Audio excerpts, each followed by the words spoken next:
Aktivis lingkungan yang juga Direktur Pena Masyarakat, Mathair Effendi mendukung sikap Kementerian Lingkungan Hidup yang menyegel tempat fasilitas pengelolaan limbah industri anorganik ilegal milik PT Indakiat Pulp and Paper seluas 42 hektar dengan volume 2 ton sampah di Kabupaten Serang. Mathair juga mendesak pemerintah daerah mengambil langkah tegas dengan membekukan izin perusahaan PT Indakiat Pulp and Paper karena diduga melakukan pencemaran lingkungan dan Sungai Ciujung.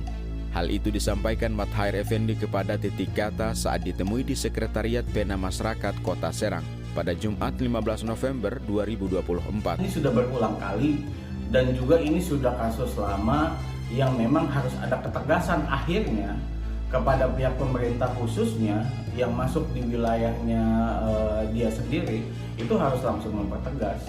Dimana kalaupun misalnya ternyata izinnya yang akhirnya harus dicabut, ya silahkan gitu tuh, karena memang sudah waktunya, kedua juga sudah prosedurnya seperti itu. Kalaupun misalnya ditunda dan dilama-lamakan lagi, ini akan menjadi masalah seperti mungkin istilahnya akan seperti bom waktu. Menurutnya, temuan Menteri LH seolah menampar pemerintah daerah terkesan tutup mata atas permasalahan pencemaran PT Indakiat yang bertahun-tahun diabaikan. Ya, sampai hari ini pun ternyata ini kan hanya ngambang saja, hanya seperti istilahnya seperti peti emas lah.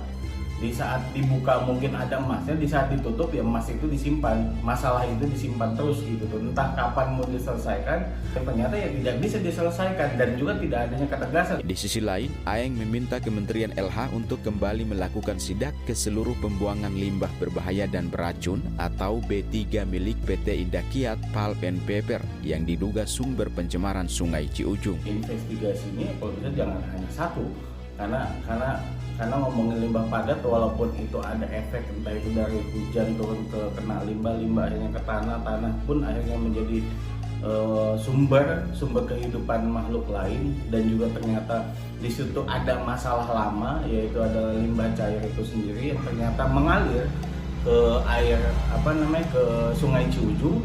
Ini juga kan harus diteliti lebih khusus.